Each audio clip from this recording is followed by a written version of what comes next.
کو بیان فرماتے ہوئے ارشاد فرمایا کہ اپنی اولاد کو 3 خصلتیں کی سکھاؤ. پہلی خصلت، پہلی عادت فرمایا ان سے محبت کرنا سکھاؤ. دوسری آپ نے ارشاد فرمایا کہ اپنے بچوں کو اہل بیت کی محبت سکھاؤ. اور تیسری چیز آقا صلی اللہ علیہ وسلم نے ارشاد فرمایا کہ اپنے بچوں کو قرآن مجید کی محبت سکھاؤ. اب آقا صلی اللہ علیہ وسلم نے ان 3 چیزوں کا کیوں فرمایا؟ پھر ایک اور حدیث مبارکہ میں حضور علیہ السلام نے اس کی بھی تشریح فرمایا. فرماتے ہیں حضرت عباس رضی اللہ تعالیٰ عنہ کی روایت ہے. فرماتے ہیں سرکار مدینہ صلی اللہ علیہ وسلم نے ارشاد فرمایا کہ محبت رکھو اللہ تعالیٰ سے. فرمایا محبت رکھو اللہ تعالیٰ سے اس لیے کہ اللہ تعالیٰ نے تمہیں نعمت عطا فرمائی. لیکن جو عارف باللہ ہے، جنہیں اللہ کی معرفت حاصل ہے، وہ کیا کہتے ہیں؟ وہ کہتے ہیں محبت رکھو اللہ سے اس لیے کہ وہ رب ہے. صرف اس لیے کہ وہ رب ہے. اللہ تعالیٰ سے محبت اس لیے کرو. اور جو اللہ کی پہچان جنہیں حاصل ہے وہ عبادت بھی اسی غرض سے کرتے ہیں. نہ جنت کی غرض سے کرتے ہیں، نہ نیکیوں کی غرض سے کرتے ہیں، نہ بلندی درجات کے لیے کرتے ہیں. وہ نیکیاں بھی فقط اس لیے کرتے ہیں کیونکہ اللہ کی رضا اس میں ہے، اللہ کو راضی کرنا اس میں ہے، کیونکہ ہم اس لیے اللہ کی رضا میں بیٹھیں گے. ان کی کوئی غرض نہیں ہوتی. لیکن حدیث مبارکہ میں آقا صلی اللہ علیہ وسلم نے ارشاد فرمایا کہ اللہ تعالیٰ سے محبت رکھو اس لیے کہ اللہ تعالیٰ نے مجھے نعمتیں عطا فرمائی. اور فرمایا کہ مجھ محمد مصطفیٰ صلی اللہ علیہ وسلم سے محبت رکھو اس لیے کہ اللہ تعالیٰ نے مجھ سے محبت فرمائی. میں اللہ کا محبوب ہوں، اللہ کا حبیب ہوں. اللہ تعالیٰ نے مجھے محبوبیت کا مقام عطا فرمایا. اللہ تعالیٰ نے مجھ سے محبت فرمائی. میری وجہ سے اللہ نے پوری کائنات کو تخلیق کیا. مجھے اور آپ کو اللہ تعالیٰ نے جن کے صدقے پیدا فرمایا وہ جناب محمد مصطفیٰ صلی اللہ علیہ وسلم نے فرمایا کہ دوسرا مجھ سے محبت اس لیے رکھو کہ میں اللہ کا حبیب ہوں. اور پھر فرمایا تیسری چیز آقا صلی اللہ علیہ وسلم نے ارشاد فرمایا کہ میری اہل بیت سے محبت رکھو. میری اہل بیت سے محبت رکھو. فرمایا اس لیے کہ میں محمد مصطفیٰ صلی اللہ علیہ وسلم اپنی اہل بیت سے محبت کرتا ہوں. پہلی چیز کہ اللہ سے محبت رکھو اس لیے کہ اللہ نے تمہیں نعمتیں عطا فرمائی ہیں. اللہ تعالیٰ کی نعمتیں بے شمار ہیں. اگر ہم جو ظاہری نعمتیں ہیں ان کا شمار نہیں کر سکتے. جو پوشیدہ نعمتیں ہیں وہ ہیں ہی پوشیدہ. جو ظاہری نعمتیں ہیں ہم تو ان کو شمار نہیں کر سکتے. فرمایا اللہ تعالیٰ سے محبت رکھو اس لیے کہ اللہ تعالیٰ نے تمہیں نعمتیں عطا فرمائی ہیں. فرمایا مجھ سے محبت رکھو یعنی نبی کریم صلی اللہ علیہ وسلم سے محبت کرو. فرمایا اس لیے کہ رب کائنات مجھ سے محبت کرتا ہے. اور فرمایا میری اہل بیت سے محبت رکھو اس لیے کہ میں خود اپنے اہل بیت سے محبت کرتا ہوں. معزز سامعین کرام، اہل بیت کو اللہ تعالیٰ نے وہ شان عطا فرمائی ہے کہ اللہ تعالیٰ نے وہ کسی قبیلے کو کسی گروہ کو نہیں عطا فرمائی. جو شان اللہ تعالیٰ نے اہل بیت کو عطا فرمائی ہے حضرت ابو ذر غفاری رضی اللہ تعالیٰ عنہ کے بارے میں ہے کہ آپ کعبۃ اللہ شریف کا دروازہ پکڑ کر اعلان کرتے ہیں. آپ فرماتے ہیں جو مجھے پہچانتا ہے وہ مجھے پہچانتا ہے، جو نہیں پہچانتا وہ مجھے پہچان لے کہ مجھے ابو ذر کہتے ہیں. اور آپ نے فرمایا اللہ کی قسم، اللہ کی قسم اہل بیت کی مثل کشتی نوح کی طرح. فرمایا اہل بیت کی مثل کشتی نوح کی طرح ہے. فرمایا جس طرح نوح کی کشتی میں جو سوار ہوا وہ بچ گیا اور جس نے اس کی مخالفت کی، ان کی راہوں سے اپنی راہیں جدا کی، وہ غرق اور ذلیل ہو گیا. فرمایا کہ اہل بیت کی محبت بھی کشتی نوح کی طرح ہے. جو ان کی محبت میں ان کی اہل بیت کی کشتی میں سوار ہو گیا، ان سے مطابعت رکھی، ان سے محبت رکھی، ان سے ان کا ادب کیا، ان سے عقیدت رکھی. فرمایا کہ پھر اس کا راستہ روشن راستہ ہے. اس کا راستہ اہل حق کا راستہ ہے. اس کا راستہ صراط مستقیم والا راستہ ہے. اور فرمایا کہ جس نے ان سے جس نے آل بیت سے بغض رکھا، نفرت کی، بے ادبی کی، فرمایا پھر اس کا راستہ گمراہی ہے، اس کا راستہ گمراہوں کا راستہ ہے۔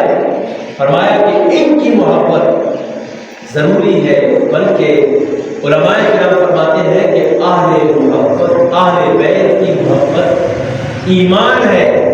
بعض عاشق تو اس سے بھی بڑھ کر کہتے ہیں کہ اہل بیت کی محبت جان ایمان ہے، یعنی ایمان کی جان۔ فرمایا کہ اہل بیت کی محبت ہے۔ نبی کریم صلی اللہ علیہ وسلم ایک اور مقام پر اہل بیت کی شان کو بیان فرماتے ہیں۔ آپ فرماتے ہیں کہ میں تمہارے درمیان دو گراں قدر یعنی بہت اہمیت والی چیزیں چھوڑ کے جا رہا ہوں۔ فرمایا کہ ایک چیز، پہلی چیز وہ کیا ہے؟ کتاب اللہ، اللہ کا کلام، قرآن مجید۔ اور فرمایا کہ دوسری چیز، اور کلام اللہ کے بارے میں آپ نے کیا فرمایا؟ آپ نے شاید فرمایا کہ کلام اللہ آسمانی کتاب ہے، اور آسمانی کتاب وہ ایسی آسمانی کتاب ہے جو زمین سے لے کر، جو آسمان سے لے کر زمین تک پھیلی ہوئی ہے۔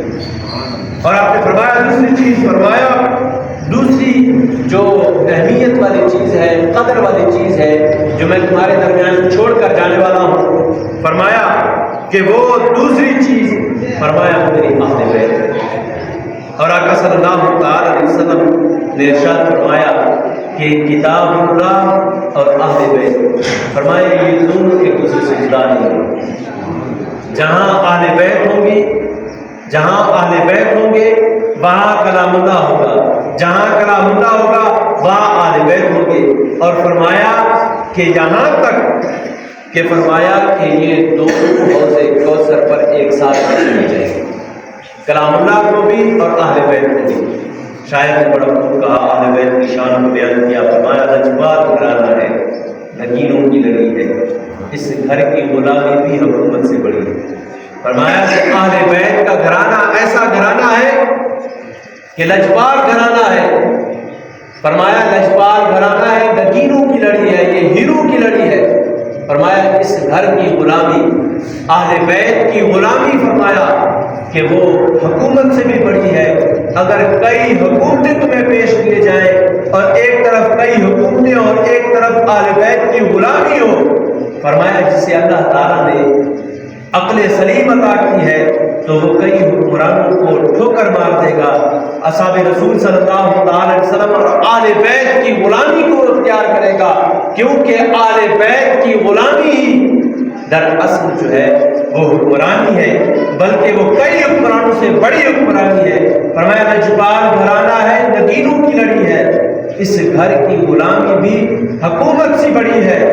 لوگ پریشان ہیں یہاں باغ فدق پر۔ باغ فدق ایک باغ تھا جس پر آج لوگ جو ہے نا بحث و مباحثہ کرتے ہیں۔ بعض دفعہ ہمارے نہ سمجھ علماء کرام بھی اس پر بحث و مباحثہ کرتے ہیں، بھائی فلاں کا تھا، فلاں کا نہیں تھا، حضرت فاطمہ رضی اللہ تعالیٰ نے اپنا حق مانگا، انہیں دیا نہیں کیا۔ یہ بات نہیں ہے۔ شاعر کہتا ہے لوگ پریشان ہیں یہاں باغ فدق پر۔ فرمایا باغ فدق کی کوئی حیثیت ہی نہیں ہے کہ جس کے بارے میں تم بحث و مباحثہ کرتے ہو۔ فرمایا یہاں جنت کی ظاہر کی قدم کھڑی ہے۔ فرمایا آل بیت کے سامنے باغ فدق کی کوئی حیثیت ہی نہیں ہے، وہ تو وہ ہستیاں ہیں، ان کو تو اللہ نے وہ مقام عطا فرمایا ہے، اللہ تعالیٰ نے انہیں وہ شان عطا فرمائی ہے کہ یہ دنیا ایک باغ فدق کیا چیز ہے، ساری دنیا کو چھوڑو، جس جنت کے لیے آل تقویٰ کو اختیار کرتے ہیں، مشکلات برداشت کرتے ہیں، جس جنت کے لیے صحابہ رسول صلی اللہ علیہ وسلم نے اپنے جسموں پر تیر تلوار نیزے برداشت کیے ہیں، اپنی جانیں اللہ کی راہ میں قربان کی ہے، کس لیے؟ اللہ تعالیٰ کے لیے، جنت کے لیے۔ فرمایا جو جنت اتنی قیمتی ہے، فرمایا وہ بھی حضرت فاطمہ الزہرا رضی اللہ تعالیٰ کی قدموں میں کھڑی ہے۔ اللہ تعالیٰ نے اس گھرانے کو، اہل بیت کو بہت بڑا مرتبہ عطا فرمایا ہے، اور خصوص بالخصوص جب ہم محرم میں اس کا ذکر کرتے ہیں، صرف ذکر کرنا، ہاں ان کا ذکر کرنا، اصحاب رسول صلی اللہ علیہ وسلم کا ذکر کرنا، اہل بیت کا ذکر کرنا، اولیاء کا ذکر کرنا، مبارک ہستیوں کا ذکر کرنا، مبارک مقامات کا ذکر کرنا ضرور بالضرور رحمت والا ہے۔ جہاں پر ذکر ہو وہاں پر اللہ کی رحمتوں کا نزول ہوتا ہے، لیکن اس کو بیان کرنے کا ایک مقصد ہے۔ ہم ہر سال کربلا کو بیان کرتے ہیں، اس کو بیان کرنے کا ایک مقصد ہے، لیکن ہم اس مقصد کو ہم نے چھوڑ دیا ہے۔ ہم نے کربلا کو کیا سمجھا ہے؟ بھائی کچھ نیاز تقسیم کرنی ہے، کچھ گھر میں پکانا ہے، تقسیم کرنی ہے، ان کا ذکر کرنا یا زیادہ سے زیادہ ختم شریف پیش کرنا ہے۔ نہیں، اصل میں کربلا کے واقعے کو ہم بیان ہی اس لیے کرتے ہیں، اہل بیت کی شان کو بیان ہی اس لیے کرتے ہیں کہ انہوں نے امام حسین پاک نے اپنے گھر کا گھر سب کچھ اپنا کیوں قربان کیا؟ حق کے لیے قربان کیا۔ شاہ اسد حسین، بادشاہ اسد حسین، دین اسد حسین، دی پناہ اسد حسین، حقہ کے بنا لا الہ اسد حسین، سرداد نداد دست در دست یزید۔ اصل جو بات ہے اس سے ہمارے لیے جو سیکھنے کے لیے ہمارے لیے ہے وہ یہ کہ ہم نے ظالم کے ساتھ نہیں کھڑا ہو۔ وہ ظالم چاہے کوئی شخص ہو، وہ ظالم چاہے حکومت ہو، وہ ظالم چاہے کوئی بھی ہو، ہم نے اس کے ساتھ کھڑے نہیں ہونا۔ اگر کوئی بھی شخص، کوئی بھی ادارہ، کوئی بھی حکومت کہیں پر بھی اگر ظلم کرتی ہے تو ہمیں اس ظلم کے خلاف کھڑے ہونا۔ سرداد نداد دست در دست یزید، حضرت امام حسین پاک نے اپنا سر مبارک قربان کیا، لیکن یزید کے ہاتھ پر بیعت نہیں۔ کیوں؟ کہ یزید ظالم تھا، شرابی تھا، ظالم تھا، اس لیے باقی میں کوئی مسئلہ نہیں تھا انہیں، لیکن انہوں نے اس لیے یزید کے ہاتھ پر بیعت نہیں کی کہ یزید ظالم ہے۔ اور ہمارے لیے بھی یہی سبق ہے کہ ہم نے ظالم کے ساتھ کھڑے نہیں ہونا، چاہے وہ ظالم ہمارا بھائی کیوں نہ ہو۔ اگر کسی مسلمان کا کوئی حق تلفی ہمارا بھائی کر رہا ہے تو وہ بھی ظالم ہے، ہم نے اس کے ساتھ کھڑے نہیں ہونا۔ ہم نے اسے کہنا ہے بھائی ہو تو اپنی جگہ پر ہو، لیکن یہاں پر تم اگر نا انصافی کرو گے، ناجائزی کرو گے، ظلم کرو گے تو میں بھائی کو تمہارے خلاف کھڑا ہوں گا۔ کیوں؟ کیونکہ امام حسین پاک کا یہی سبق ہے، سرداد نداد دست در دست یزید، حقہ کے بنا لا الہ اسد حسین۔ اللہ تعالیٰ ہم سب کو حق کے راستے پر چلنے کی توفیق نصیب فرمائے، اور امام حسین پاک کا راستہ چونکہ حق کا راستہ ہے، ظالم کے خلاف کھڑے ہونے کا راستہ ہے، ظالم اور مظلوم کا ساتھ دینے کا راستہ ہے، تو صراط مستقیم کی در حقیقت یہی ہے۔ لیکن ہم آج کیا ہے، ہم دیکھتے ہیں بڑے بڑے علماء کرام کو، وہ بھی حق بیان نہیں کرتے۔ بھائی کیا ہے، آپ کو مار دیں گے، آپ سے پہلے کہیں کو نہیں مارا، ہماری جان کیا امام حسین پاک سے زیادہ پیاری ہے کہ ہم کسی کے ظالم کے خلاف بات نہ کریں۔ بھائی جو ظالم ہے آپ کا کام ہے بات کرنا، اور رسول اللہ صلی اللہ علیہ وسلم یہ ڈیوٹی لگا کر گئے علماء کرام کی، اہل حق کی یہ ڈیوٹی لگا کر گئے ہیں کہ بھائی آپ نے حق کو بیان کرنا ہے، ظالم کے خلاف کھڑے ہونا ہے، ظالم کے خلاف آپ نے آواز بلند کرنی ہے۔ لیکن افسوس کہ آج ظالم اپنے آپ کو بہت طاقتور سمجھتا ہے، اس لیے کہ حق والے اس کے خلاف بات نہیں کرتے۔ اللہ پاک ہم سب کو حق بات کرنے کی توفیق نصیب فرمائے، اللہ پاک ہمیں حق کے راستے پر چلنے کی توفیق نصیب فرمائے۔ امام حسین پاک کی اللہ پاک قدروں کے صدقہ ہمیں امام حسین پاک کے راستے پر چلنے کی توفیق نصیب فرمائے، جن ساتھ